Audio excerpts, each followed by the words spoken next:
खबर जनपद कानपुर से है, जहां बिल्हौर विधानसभा अध्यक्ष के नेतृत्व में सरकार द्वारा बंद विद्यालयों के विरोध में प्रदर्शन किया गया। बिल्हौर तहसील क्षेत्र के ब्लॉक ककवन ग्राम ककवन कोठी पूर्वा में एक कार्यक्रम आयोजित किया गया, जहां प्रदेश भर के विभिन्न जगहों पर बंद हो रहे प्राथमिक विद्यालयों के विरोध में बैठक आयोजित की गई, जिसमें सपा बिल्हौर विधानसभा अध्यक्ष विनय यादव ने प्रदेश सरकार के इस निर्णय पर कड़ा ऐतराज जताया। विनय यादव ने कहा कि वर्तमान भाजपा सरकार पीडीए सहित गरीब वर्ग से शिक्षा का मूल अधिकार छीनने का काम कर रही है, गरीबों से उनके शिक्षा से बेदखल कर सामाजिक असमानता बढ़ाने का काम कर रही है।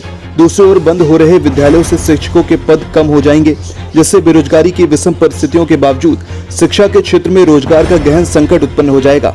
आज जहां प्राथमिक शिक्षक भर्ती हेतु आए दिन अभ्यर्थियों का प्रदर्शन समाचार की सुर्खियों में बना रहता है, वही यह निर्णय उन अभ्यर्थियों के लिए घोर अन्याय है। उन्होंने आगे कहा कि शिक्षा व्यवस्था की बेहतरी हेतु जहां शिक्षक छात्र अनुपात बेहतर होना आवश्यक होता है तथा शिक्षा में समावेशता व सुलभता के लिए विद्यालयों का अनुपात भी मायने रखता है, वही यह कदम सरकार की शिक्षा के प्रति घोर निराशावादी प्रवृत्ति को दर्शाती है। शिक्षा विरोधी ये सरकार, शिक्षा विरोधी ये सरकार, पीडीए विरोधी ये सरकार।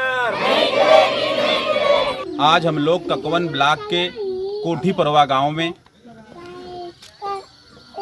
आए हुए हैं, क्योंकि यहाँ पर जो ये योगी सरकार और मोदी सरकार ने शिक्षा स्कूल बंद करने का जो निर्णय लिया है, उसको लेकर के हम लोग आज कोठी परवा गांव में आए हैं।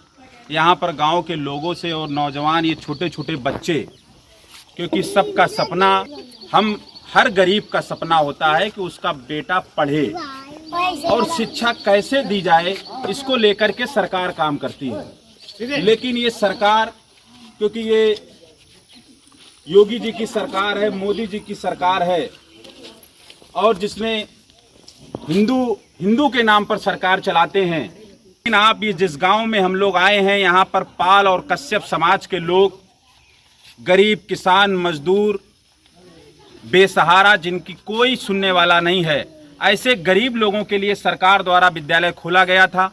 लेकिन यहाँ से 5 किलोमीटर की दूरी है जहाँ पर विद्यालय अब बच्चे जाएंगे। तो आप ये सोचिए, छोटे छोटे बच्चे हैं, कैसे शिक्षा वहाँ पर प्राप्त कर पाएंगे?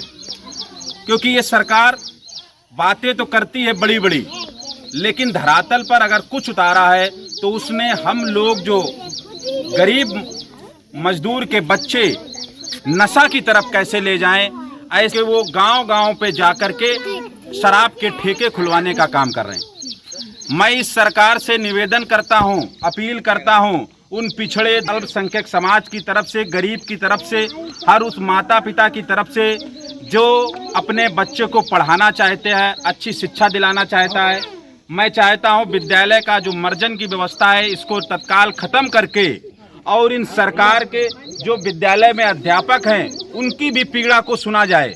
क्योंकि विद्यालय अगर आओ तो सरकार में अध्यापकों की भी पीड़ा है, क्योंकि अगर एक टीचर या 2 टीचर सरकार स्कूल को कैसे चला सकते हैं? आपको अगर बच्चों को पढ़ाना है तो यहाँ पर आपको टीचर के साथ साथ चपरासी भी होना चाहिए, झाड़ू लगाने वाला होना चाहिए। अब आप समझिए, खाना बनाने वाला जो है उसको 2000 रुपये सैलरी मिलती, बताइए 2000 में खाना बनेगा? तो इससे लेकर के सरकार को व्यवस्थाएं हाईटेक करनी चाहिए। टीचर जो हैं उनको, टीचरों का काम सिर्फ पढ़ाने का होना चाहिए। दुनिया के सारे काम अगर आप टीचर को दे दोगे तो वो अपने में तनाव में रहेंगे, कैसे पढ़ाएंगे गरीब के बच्चों को?